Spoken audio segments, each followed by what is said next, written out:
Welcome to the Self-Awareness and Self-Compassion Podcast, formerly known as the Full Spectrum Feeling Podcast.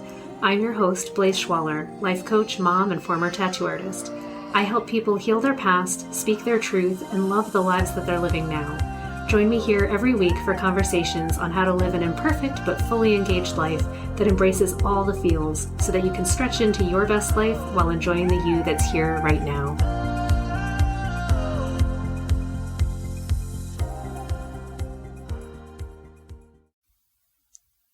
Welcome back to Full Spectrum Feeling. This is Blaise, and today I'm going to share with you part of my New Year's / birthday process that I do every winter.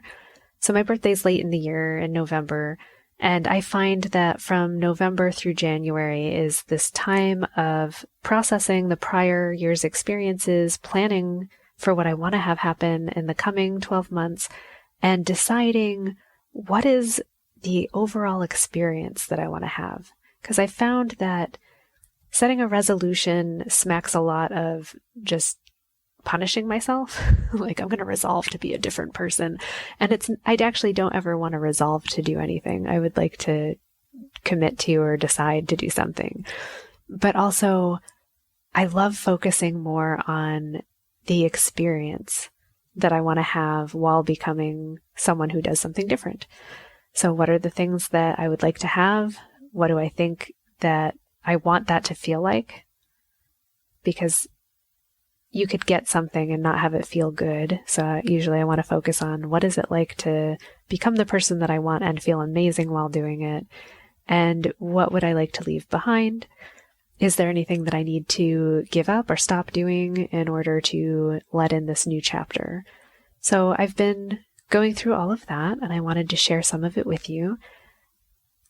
A couple of years ago, a friend shared with me her idea of coming up with a word that encompasses the year. And the prior year, my word was received. I wanted to feel received. I wanted to become good at receiving. I wanted to show up with enough to give that people received it.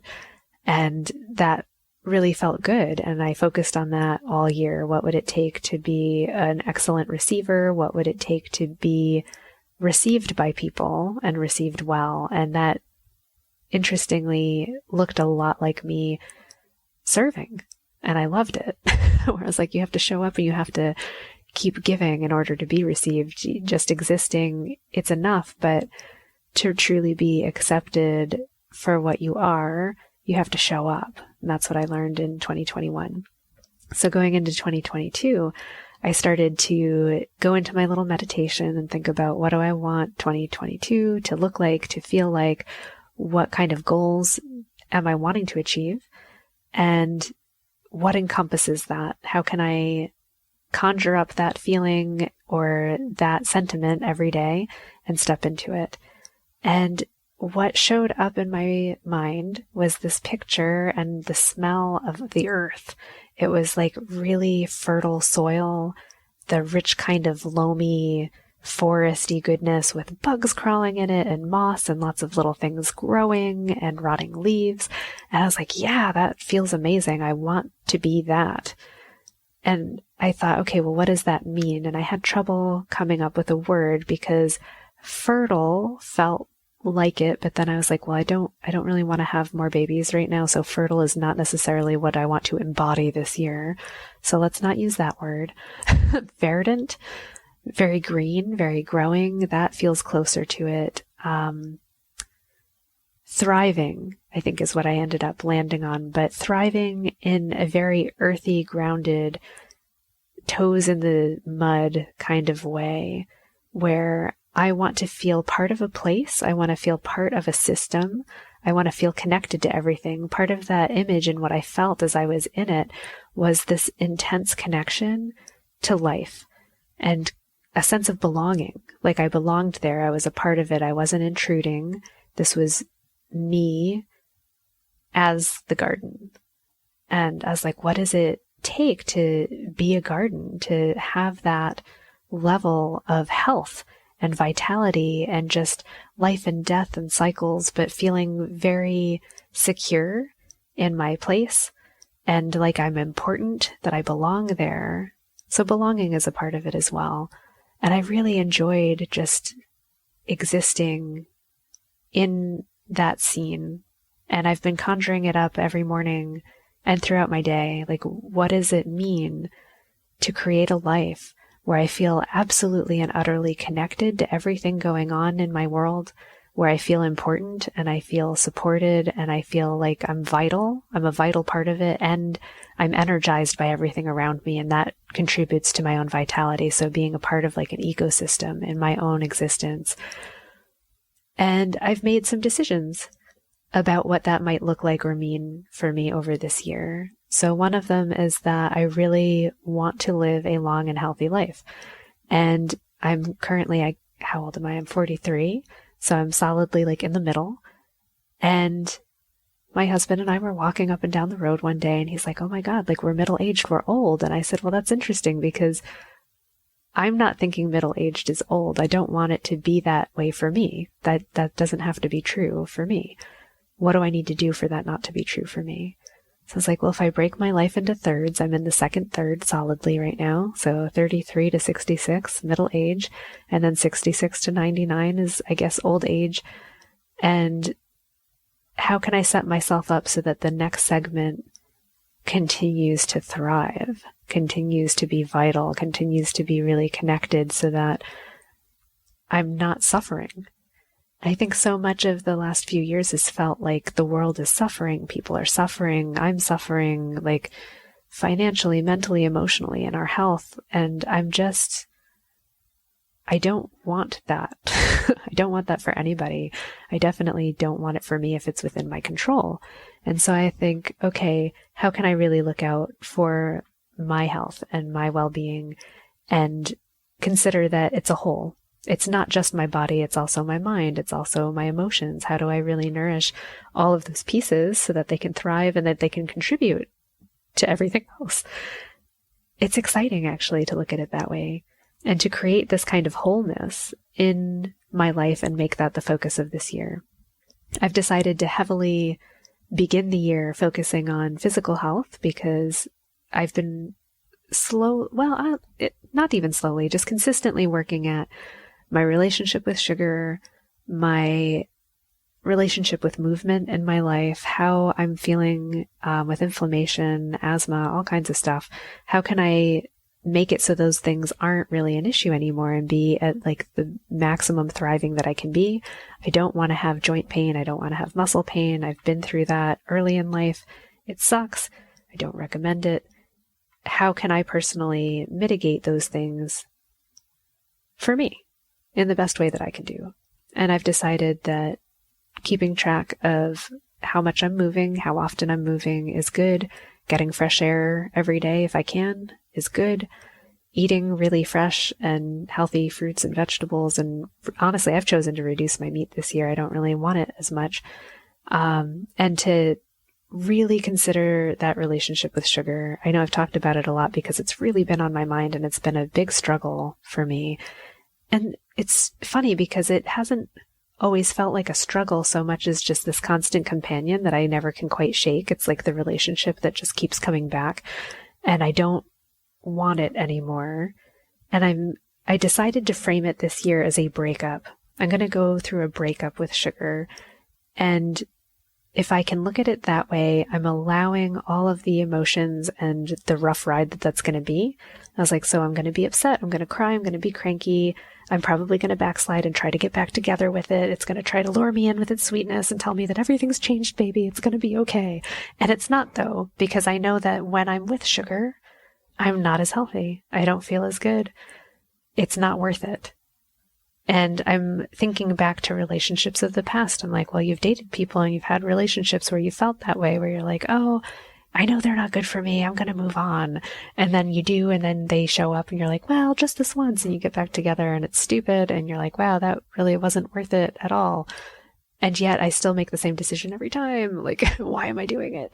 So looking at it and moving that gain from, having had a childhood, teenage years, all of that, relationships, friendships even, and just being like, when you recognize that something isn't working, at some point you have to cut it out. And sometimes you have to make a harder line. Like, you thought you could be friends, but you can't be friends. And I think that's what I'm finally saying to myself about sugar is like, we can't be friends. It's always going to be more than that. And I just can't do it. It's not good for me. So I'm going to have to admit that it'll never just be a friendship. It's always going to be more intense than that. And for that reason, I have to say no. And I have to continually say no, and I can't let it back in. Oh, it's scary. So as of this recording, I'm on day 3, so I'm feeling pretty optimistic, but remember, it's only day 3, and I'm sure we'll talk about this again later on in the year. So poke me and remind me to talk about it if I forget to, but it is heavy on my mind. So the breakup with the sugar, the decision to really keep up with sleep routines and get really good sleep. And someone asked a question of me that really just stuck in my mind. And the question was, what would it look like if you actually listened to and followed your body's wisdom about whatever it's telling you right now? And it told me, please stop with the sugar. Like, it's giving you heart palpitations. You're just not okay on the sugar. You're not digesting well. Just stop. And I tried to envision what it would look like. She's like, what if you actually listened and did it for a whole year?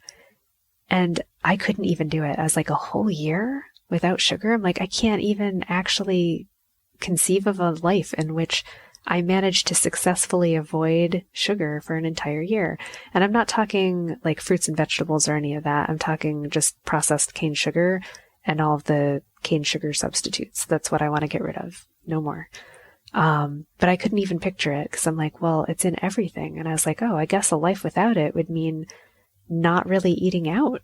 It would mean having to really pay attention, and maybe you'd allow yourself sushi, but you're not going to ever go to an Italian restaurant because it's all just sugars and sauces and pastries and breads and things that I know break down in a more difficult to digest way for me. It would look like not having a birthday cake. It would look like not eating cookies. It would look like not going to Panera and grabbing a cookie with a tea with sugar, you know, like all of those things would change. How much though, really? Because I already, when I go to Panera, don't get the cookie anymore, and I only drink the unsweetened tea. So I was like, well, wait, it's not as bad as I feared. So I'm, coaching myself through it. We're going to get through it. And I also understand that I'm going to fall down, and I'm going to lift myself back up and keep standing up from this, knowing that every time I say no, it'll get easier and I will get stronger. And, I'm surrounding myself with people that can support my decision and who will help me stick to it or point out when I'm slipping. And that helps too. So that's a big one. Part of my vision was just going, what would it be like to just sleep really well and have dreams that I remember for an entire year? To actually get the answer to what happens to my body if I'm really good to it for an entire year. I don't know. I've never been excellent to my body for an entire year. That's crazy. So I'm also recognizing that an entire year is a very long time. It's 52 weeks. And I'm really focusing just day by day at the beginning and week by week. And I'm trying to make it as simple as possible for my decisions to be small in this area and build them up over time so that I can get to 52 weeks and go, oh, at the end of 52 weeks of treating my body really excellently, this is how I feel and this is what I can do. And that's pretty exciting. So a lot of things I'm keeping the same, and I'm adding in, or I know what I'm going to add in throughout the course of the year, which is adding in some of my weights again, which I haven't done in a while, keeping up with the walking, which isn't adding anything, taking away the sugar and adding in more vegetables. And it's the reducing of the meat, but that's pretty easy for me. So that's what I will do. Very exciting. And then looking at the rest of my life as well as a very important part of supporting that. And also part of the receiving end of that my relationships can get better as, my blood sugar evens out and I'm just on a more even keel. That sounds amazing. How much my business benefits from just imagining that I get to show up as a vital part of an ecosystem, that my clients are there and they are supported by me and I'm supported by them, and just recognizing this back and forth and the richness that develops between people. I feel really just pleased with that particular vision. And I'm excited to fold it into an entire year and see what happens and what changes. So I am curious for all of you. I guess the question I have is, what do you envision for yourself? Like, is there something that you've been longing to do or wanting to do or change? And if instead of looking at it as a punishment or something to resolve to do, you thought about, how would I like to feel? What would I like that experience to be like? What kind of vision do you get? Do you get this loamy, earthy goodness? Do you have an expansive, open breath feeling? Do you feel like you're soaring? And then if that's the feeling, how do you incorporate that sensation into everything that you do? And how much fun can you have with it over the course of this year? Play with it, have fun with it. I think it has the power to really transform your life in a much more pleasant way than resolving to do anything.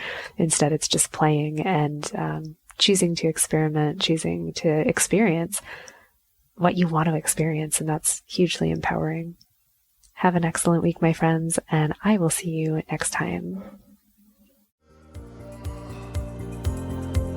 Thanks so much for joining me. If you enjoyed this podcast, please subscribe and share it with someone you love, and leave us a review.